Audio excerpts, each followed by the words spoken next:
Hello and welcome to Unfrazzle with me, Louise Miller. If you're a solo business owner and you have a big, exciting vision and loads of ideas that you want to get out in the world, but without drowning in a sea of overwhelm, then this is the podcast for you. Each week I'll be sharing bite-sized insights to help you stop faffing and stay focused so you can make your brilliant ideas happen and make a bigger impact in the world. It's time to step away from the hustle and find a kinder, more sustainable approach to productivity. So grab yourself a cuppa and let's get started. Have you ever stopped to think that when your peers are sharing their offers and their programs with the world, you're only seeing the shiny end product? So it's tempting to compare where you are on that journey with what you're seeing other people putting out on social media, forgetting the fact that there's actually a whole heap of development and obstacles and sticky moments that you're just not seeing. So to help redress the balance, I thought I'd let you in on what went on behind the scenes as I was developing Make It Happen Club back in the day. You know, success is rarely linear, so I think it's really important that we share the messy middle of our projects and ideas to kind of normalise the fact that we very rarely land on the finished article first time. It takes a while. So strap yourself in. Here we go. So it all started for me with Make It Happen Club back in October 2020. I'd already been running the business for, over 4 years by this point.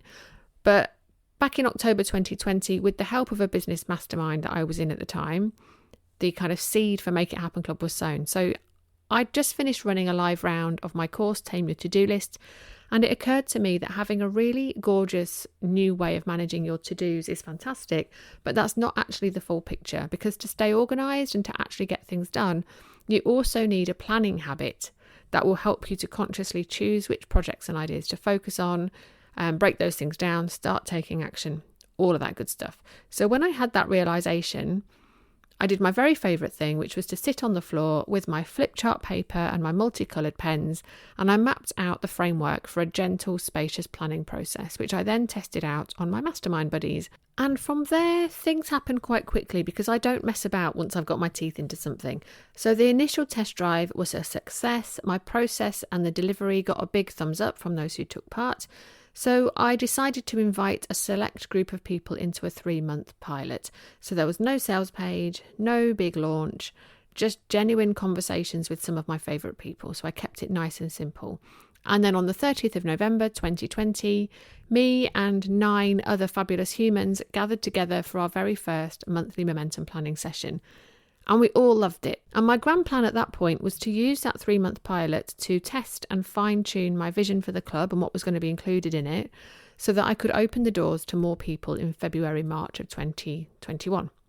And then January 2021 happened. And like many of us, after 9 months living through a pandemic, I was feeling tired. I was feeling really low. I realised that rather than rushing to fling open the doors, I needed to take my own advice and slow things down.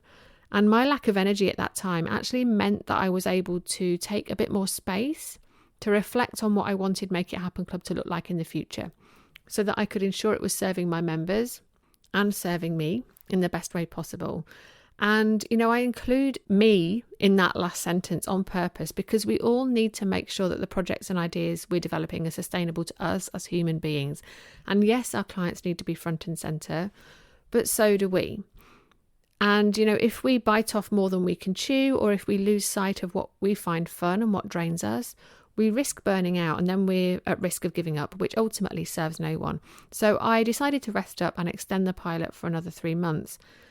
And I used that extra time to really pay attention to what was working and what wasn't, which in turn allowed me to make some changes, not all of which were easy. So I've always said that Make It Happen Club is here to help you get stuff done, not give you more to do. And I was starting to feel that what I was creating was moving away from that ethos, because I'd been listening to other people rather than listening to myself.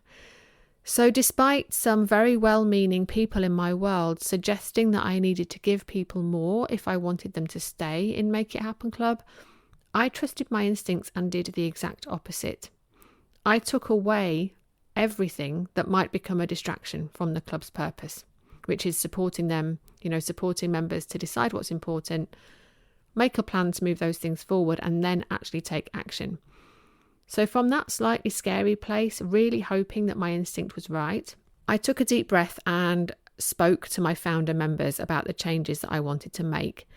And I was delighted and more than a little gobsmacked when everyone who had stayed with me to the end of the 6-month pilot was happy to renew, despite the fact that I was about to remove some of the elements that they'd had access to previously. So if that's not confirmation that I should trust my instincts, then I don't know what is. So since Make It Happen Club started in November 2020, 40 solo business owners have enjoyed the peace and gentle focus of the space without all of the extra noise. There's plenty of that out in the world elsewhere. We don't need that in Make It Happen Club as well. And I've really loved supporting them, as they decide what to focus on and move into action month after month after month. So in hindsight, it turns out that the false start that I had way back at the beginning, far from holding me back, actually served me really well, because it gave me the space to dive into what Make It Happen Club needed to be. And 4 years on, I'm loving it as much as ever, and the members are loving it too. So have you ever experienced something similar in your work, where it feels like things are conspiring against you, but when you look back, you can see how necessary that was to your continued evolution? And it's really hard to see that bigger picture and the lesson when you're in that moment. But that's why I wanted to share this with you, because it was really hard for me in that first the second half of what ended up being a 6-month pilot. I only wanted that pilot to be 3 months. It ended up being 6, but that was the best thing that could have happened.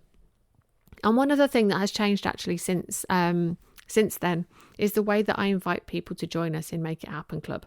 So doors used to be open all year round, but I started to notice that people found it easier to land into the space when they joined us at the start of the quarter, because that way they got to look at what they'd love to achieve over a longer period before we started delving into the detail during our monthly planning sessions.